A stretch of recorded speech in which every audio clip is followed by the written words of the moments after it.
Ya pemirsa, pemerintah Kota Surabaya melalui Dinas Sosial ini terus mempercepat penempelan stiker untuk keluarga miskin di Kota Surabaya.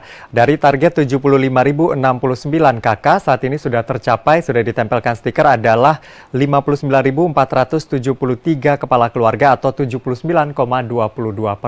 Dan kita akan bahas pemirsa apa sebenarnya tujuan penempelan stiker untuk keluarga miskin dan bagaimana upaya dari pemerintah Kota Surabaya untuk mengentaskan kemiskinan di Kota Pahlawan.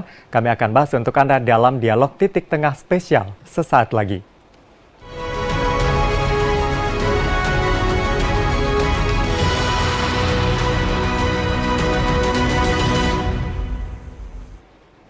Anda menyaksikan dialog Titik Tengah spesial dengan tema stiker keluarga miskin. Dan untuk membahasnya di studio Metro TV Jawa Timur sudah hadir Husnul Khotimah yang merupakan Ketua Komisi D DPRD Kota Surabaya. Selamat siang, Mbak. Selamat siang. Kabar baik, Mbak? Alhamdulillah. Kabar baik, alhamdulillah. Nah, kita membahas hal yang sangat penting yaitu terkait dengan kemiskinan dan bagaimana kemudian upaya untuk mengentaskan kemiskinan di Kota Surabaya karena angkanya juga masih lumayan ya, Mbak ya. Ini menjadi PR kita bersama. Namun yang akan kita bahas ini terkait dengan stiker keluarga miskin ini yang sedang digencarkan oleh pemerintah Kota Surabaya melalui Dinas Sosial. Saya akan ke pertama dulu mungkin. Sebenarnya kalau Mbak sendiri melihat kebijakan penempelan stiker ini seperti apa dari DPRD khususnya Komisi D, Mbak? Oke, terima kasih Mas Adi. Bismillahirrahmanirrahim. Assalamualaikum warahmatullahi wabarakatuh. Jadi yang pertama adalah mindset kita disamakan dulu ya, bahwa pengentasan kemiskinan gitu ya, itu menjadi tanggung jawab kita bersama. Ya.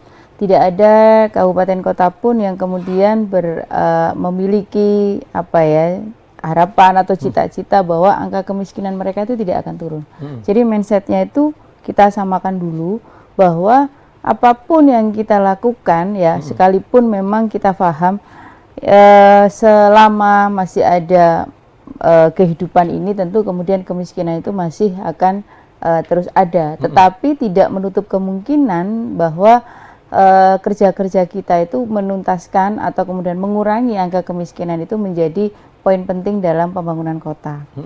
Yang pertama adalah begini, Mas Adi. Jadi kita mungkin sering ya, bahkan kemudian teman-teman media juga sering mendapatkan masukan atau sering mendapatkan keluh kesah ya dari masyarakat, baik yang melalui online maupun offline ya. Kan mungkin banyak yang juga mengirim pesan ke sini. Saya ini misalnya contoh, saya ini masuk kategori masyarakat prasejahtera. Tetapi segala bentuk bantuan baik dari pusat maupun dari kabupaten kota itu saya selalu tidak menerimanya, gitu kan. Sedangkan saya melihat tetangga saya misalnya, itu kami melihat dia cukup gitu ya, tetapi bantuan itu terus mengalir. Nah, hal-hal inilah yang kemudian kita harus berpikir keras bahwa bagaimana ya supaya pertama adalah data itu memang real time ya, untuk sesuai dengan kondisi yang ada. Artinya kalau di Surabaya itu data kemiskinan, data masyarakat miskin itu sudah berkolaborasi, sudah sudah sesuai ya, sudah tersinkronkan dengan data DTKS yang dimiliki oleh Kementerian Sosial. Kemudian yang kedua, tinggal kemudian treatmentnya. Jadi kalau bantuan itu ada bentuknya PKH, ada BPNT atau sejenisnya, itu seringkali memang selalu masalah kendala data. Kenapa datanya itu berbeda dengan kondisi yang di lapangan. Yang ketiga adalah bahwa kami pun juga ingin menyampaikan kepada publik, kepada masyarakat bahwa pemerintah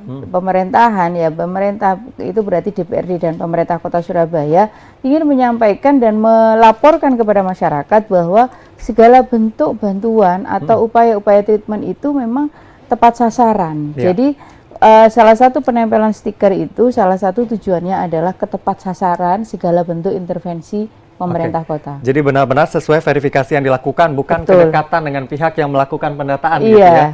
Tapi sejauh ini Mbak, kalau kita melihat setidaknya di periode ini ya, dari 2019 begitu DPRD, apakah ini semakin baik kemudian untuk data-data ini sampai 2023 ini? Data itu kan memang bentuknya dinamis ya, Mas Adi. Jadi memang data itu selalu berubah gitu ya, bahkan di pemerintah Kota Surabaya pun termasuk kami pun selalu meneriakkan sebaiknya data itu dilakukan update ya, update itu 1 bulan sekali bila perlu gitu ya, Atau kalau misalnya memungkinkan, kalau perlu itu loh 1 jam sekali, gitu misalnya. Jadi benar-benar real time ya? Real time. Tapi yang dimungkinkan itu adalah 1 bulan sekali, gitu ya. Artinya bahwa dalam setiap bulan Pak RT, Pak RW, LPMK, Lurah, Camat itu bisa turut memantau kondisi wilayahnya masing-masing. Apakah misalnya bulan ini misalnya dia masuk data masyarakat miskin. Bulan depan misalnya dia tidak lagi masuk, misalnya karena hasil usahanya sudah berkembang. Hal-hal seperti inilah yang harus juga dipastikan. Yang kedua, termasuk juga misalnya masyarakat itu tidak mampu, ya, dan sehari-hari atau selama ini dia itu mendapat bantuan permakanan, ya, permakanan lansia, kemudian penyandang cacat dan sebagainya. Nah, kemudian suatu ketika yang lansia ini misalnya meninggal ya, meninggal di luar kota atau ketika dia mengunjungi gitu ya, sebaiknya keluarga itu segera melaporkan, melaporkan bahwa salah satu keluarganya ada yang meninggal, sehingga intervensi itu diberhentikan dan bisa digantikan kepada yang Kalau lain. kemudian tidak melapor, di situ harus jemput bola ya, supaya datanya benar-benar real begitu ya. Tapi kemudian spesifik untuk stiker ini sendiri, Mbak. Sebenarnya di DPRD kan kemarin juga agak heboh juga, karena yang disepakati katanya bentuknya barcode, sekarang stiker warnanya merah lagi. Nah, ini seperti apa sebenarnya? Nanti kita akan bahas usai jeda. Tetaplah bersama kami pemirsa di Dialog Titik Tengah spesial sesaat lagi.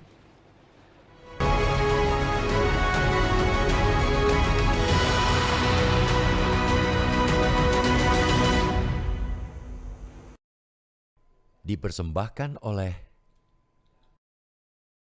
Anda kembali bersama kami dalam Dialog Titik Tengah spesial, masih membahas stiker keluarga miskin bersama Mbak Kusnul di sini, Ketua Komisi D DPRD Kota Surabaya. Tadi kita sudah membahas tujuannya begitu ya. Sebenarnya salah satunya juga adalah ini untuk memastikan tepat sasaran dan benar-benar sesuai dengan fakta di lapangan seperti apa. Namun kemudian juga sempat kemarin pada saat penempelan stiker ini, loh kenapa bentuknya menjadi stiker berwarna merah, ada tulisan keluarga miskin begitu ya. Sepertinya tidak semuanya cocok di DPRD ini dengan pola seperti itu. Nah, ini bagaimana, Mbak Kusnul? Yang pertama mungkin kebetulan ini tahun-tahun politik ya. Jadi tak kira juga misalnya stiker Basnas itu juga hijau sama kuning gitu ya. Itu juga rentan dan sebagainya. Saya menyampaikan di forum ini juga, saya baru nih di media ini kemudian bicara tentang stiker gitu ya.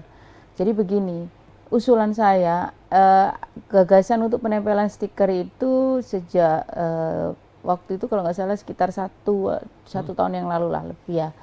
Pada saat itu kita diskusi ya, waktu itu kepala dinasnya itu masih PLT, Pak Fixer. Kemudian kita banyak diskusi ini gimana ya, kemudian kok waktu itu kan pandemi kan banyak nih warga yang kemudian mengalami psikososial ya, misalnya tiba-tiba dia dirumahkan, kemudian dia harus tiba-tiba dia tidak lagi dipekerjakan dan sebagainya. Bahkan kemudian pada saat itu Pak Wali Kota sendiri itu membuka seperti link gitu ya, kalau Bapak Ibu atau warga Surabaya yang ingin mendapatkan bantuan sembako, silahkan mengentri datanya di sini gitu ya, menyebarkan link itu.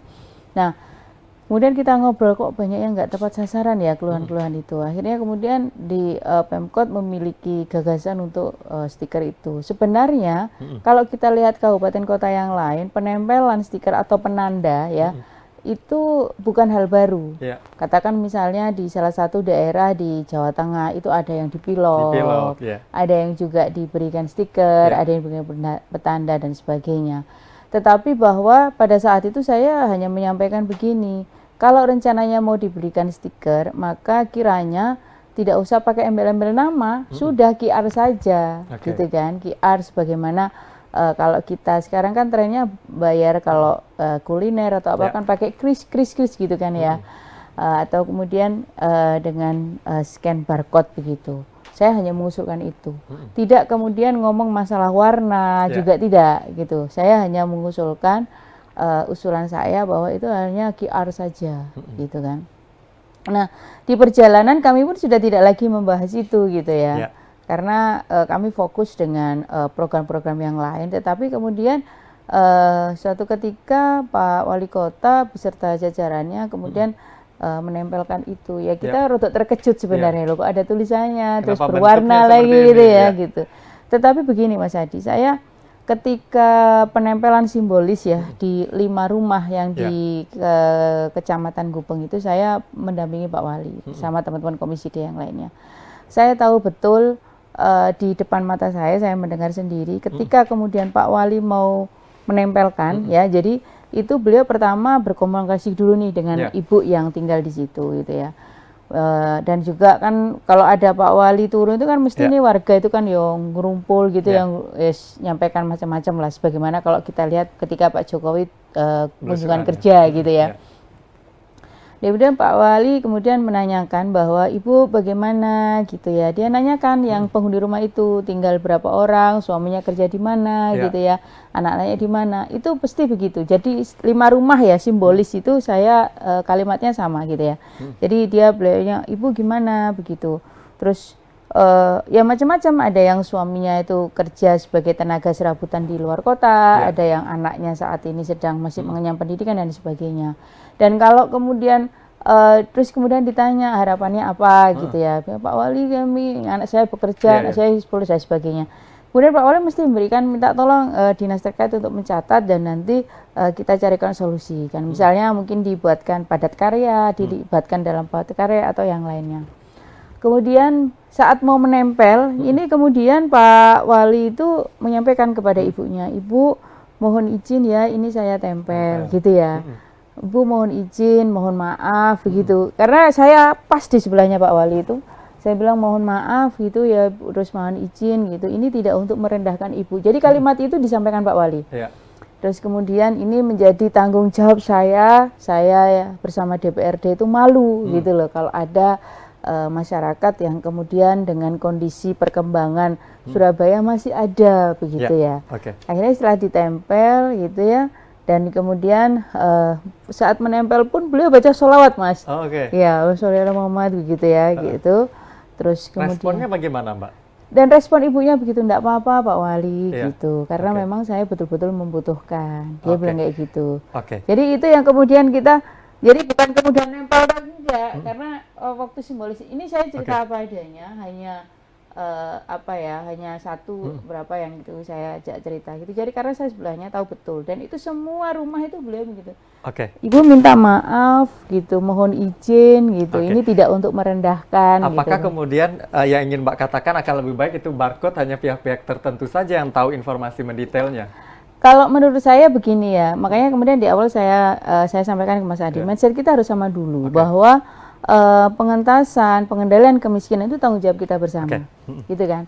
Nah, ini juga sebagai laporan kepada masyarakat bahwa pajak yang kita berikan, pajak yang kita bayarkan, kemudian kita akumulasikan dan diberikan bantuan diantaranya untuk mereka yang membutuhkan, itu betul-betul tepat sasaran. Tepat sasaran. Gitu ya. Jadi tidak kemudian tidak lagi ada yang kemudian loh saya ini tidak mampu tapi tidak dapat dan sebagainya. Salah satunya stiker itulah yang menunjukkan. Tapi kemudian tidak semuanya tentunya senang dengan tulisan itu. Kalau dia benar-benar membutuhkan, ada juga kemudian, ternyata dia tidak lalu membutuhkan, tapi harus ditempel stiker itu, tentu ada penolakan. Sejauh ini ada penolakan itu yang ditangkap, khususnya di Dapil Mbak Kusnul misalnya? Iya, mohon maaf, kebetulan kami berangkat dari wilayah Surabaya Utara ya, gitu ya.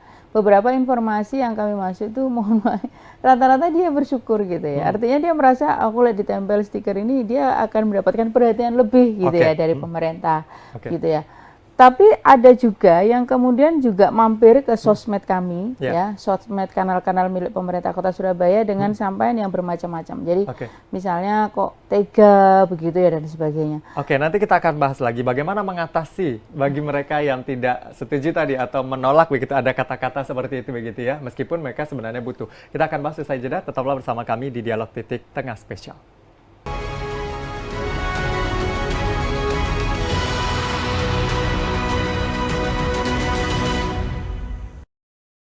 Dipersembahkan oleh Anda masih bersama kami di Dialog Titik Tengah Spesial, masih bersama Mbak Kusnul di sini. Tadi dikatakan, untuk melakukan penempelan stiker ini pendekatannya luar biasa dan rata-rata menerima dengan baik karena mereka merasa akan diperhatikan, dan ini menjadi tanggung jawab juga begitu ya dari pemerintah dalam upaya pengentasan kemiskinan. Nah, bagi mereka yang menolak ini, Mbak, apa upaya yang akan dilakukan? Karena alasannya tentu beragam gitu ya. Ini bagaimana, Mbak? Gini, saya menambahkan sedikit ya terkait tadi ya ketika saya mendampingi Pak Wali itu tidak hanya kemudian dikunjungi kemudian ditempel Ya. dengan ucapan itu enggak, tapi di situ juga Pemkot menyiapkan satu etalase dan diisi dengan beberapa bahan pokok gitu ya, dan harapannya dia mungkin bisa berdagang gitu. Jadi rumah-rumah yang dikunjungi tadi secara simbolis. Lalu pertanyaannya adalah bagaimana dengan mereka yang tidak sepakat? Secara umum kami pun, saya pribadi itu juga tidak sepakat ya. Orang yang tidak mampu kemudian diberikan stempel, kamu tidak mampu gitu ya. Diberi label ya. Tapi pada sisi yang lain bahwa ayo bantu kita. Kami itu harus bagaimana gitu ya untuk mengentaskan panjenengan-panjenengan semua dari kemiskinan gitu ya. Apalagi kemudian sekarang itu ada istilah kemiskinan ekstrim dan sebagainya. Maka mungkin memang kami pun juga membuka ruang-ruang untuk komunikasi ya, Mas, ruang-ruang untuk apa namanya diskusi gitu kan. Apakah kemudian memang mereka yang misalnya menolak itu memang betul-betul kategori yang mohon maaf ya, betul-betul dia tidak mampu. Nah, kadang-kadang itu ada yang kemudian dia mampu gitu ya, tapi kalau dapat bantuan ya enggak nolak gitu ya. Bahkan dulu itu ada isu yang tidak bertanggung jawab yang disebarkan itu kalau dekat sama Pak RT, Pak RW-nya juga pasti dapat bantuan, kalau enggak dekat enggak dapat gitu ya. Tapi overall bahwa kami memahami mereka pihak-pihak yang tidak setuju, tapi ya berarti resikonya mereka dikeluarkan dari data kemiskinan gitu kan. Berarti memang kalau tidak mau ditempeli akan dikeluarkan. Betul, begitu? Sama halnya ketika warga yang kemudian dia ditempeli stiker, Mas, itu kan sudah ada NIK-nya nih, sudah ada intervensi yang diterimakan. Kemudian entah ada yang jahil, entah kemudian lem perekatnya hilang gitu misalnya, tiba-tiba stiker itu hilang gitu ya. Ya itu juga tanggung jawab, artinya dia dikeluarkan dari tidak ada mekanisme kemudian mereka melapor untuk. Tidak ada. Jadi kalau misalnya stiker itu lepas gitu ya, ya sudah secara otomatis dia dikeluarkan gitu ya. Nah, lepasnya misalnya tidak tahu ini kok tiba-tiba ada yang melepas dan sebagainya ya pemerintah Kota Surabaya kayaknya dia masih, ya sudah kalau lepas ya berarti jenengan juga dikeluarkan dari data gitu ya. Jadi ini menjadi penting keberadaan stiker. Kecuali kalau ada CCTV ya yang tahu bahwa membuktikan bahwa stiker ini memang karena lem perekatnya habis sehingga kemudian dia menjadi terlepas gitu ya. Kalau kita tadi mengatakan bahwa penempelan ini adalah bentuk perhatian pemerintah kemudian memberikan berbagai program gitu ya untuk pengentasan kemiskinan. Pak Eri bertarget 75.000 kepala keluarga ini bisa segera dituntaskan begitu ya. Bahkan dari 219.427 jiwa, 23.530 diantaranya ini adalah miskin ekstrim seperti yang Mbak sampaikan tadi. Kalau melihat upaya-upaya khususnya dari pemerintah Kota Surabaya ya untuk mengentaskan kemiskinan, apakah sebenarnya sudah cukup upaya yang dilakukan sejauh ini? Saya kira belum ya, karena ngomong angka kemiskinan ekstrim itu hitungannya BPS itu adalah pengeluaran satu orang di keluarga itu tembus menjadi 699.000 per bulan atau per kapita ya, artinya pengeluaran dia itu dalam satu bulan itu sebegitu. Tetapi mana ada warga masyarakat kita yang pengeluarannya apalagi gitu, di Surabaya ya. Dan belum lagi kemudian cicilan, ya kan. Padahal sebenarnya bantuan-bantuan itu kalau mengacu aturan dari pusat itu mereka bantuan itu diberikan, salah satu alasannya adalah, salah satu indikatornya adalah mereka tidak punya cicilan. Entah itu cicilan mobil, cicilan sepeda motor ya, katakan sepeda motor lah gitu ya. Tetapi beda lagi kemudian kita berhitung begini, kalau kemudian kita naik angkutan umum dibanding dengan naik sepeda motor gitu ya, lebih hemat naik sepeda motor gitu ya. Jadi artinya kalau angkutan umum dia hitung ini dan sebagainya. Ini kan sebenarnya itu yang kemudian tentu kita tangkap sebagai bentuk-bentuk masukan dari masyarakat untuk kita diskusikan bersama. Kalau masalah program apakah ini sudah mewakili, tentu saja belum, Mas. Kadang itu tadi ternyata dia sudah masuk nih data, ternyata dia tidak hanya membutuhkan bantuan dari rutilahu atau dandan omah ya saya kira, Tapi ternyata di situ juga ada lansia. Nah, itu juga harus kita berikan intervensi permakanan. Permakanan, oke. Dan kemarin Mbak sempat berbicara juga terkait BTT bantuan permakanan ini ya. Iya. Sejauh ini seperti apa? Apakah sudah memuaskan sudah? Belum ya, jadi Ya. gini, bedanya itu sebelumnya permakanan itu kan masuk di dana kelurahan Ya. dan itu ada di bagian pemerintahan dan Kesra. Lalu kemudian ada audit gitu ya dari BPK bahwa permakanan ini harus bansos dan usulan dari DPRD anggaran permakanan harus keluar dari Dankel sehingga anggaran di kelurahan itu bisa dimanfaatkan betul untuk pemberdayaan masyarakat. Oke. Anggaran dikeluarkan dari Dankel dikembalikan lagi ke Dinsos tetapi bentuknya bansos. Nah, bansos ini kan juga aturan-aturan yang dipakai adalah aturan bansos. Ini Permendagri 77 tahun 2020 gitu kan. Artinya maaf 2022. Jadi aturan bansos itu yang kemudian dipakai dasar. Nah, memang ada penurunan, tetapi penurunan itu di apa ya? Jadi Pemkot itu kan dapat data itu kan juga dari masing-masing kecamatan ya, Mas. Jadi ini nih yang sudah disepakati di KUA sekian gitu ya. Kemudian ada verifikasi ulang ya. Mungkin pada saat diverifikasi ya, yang tuan rumahnya itu mungkin pindah atau sedang tidak di rumah atau mohon maaf meninggal gitu ya.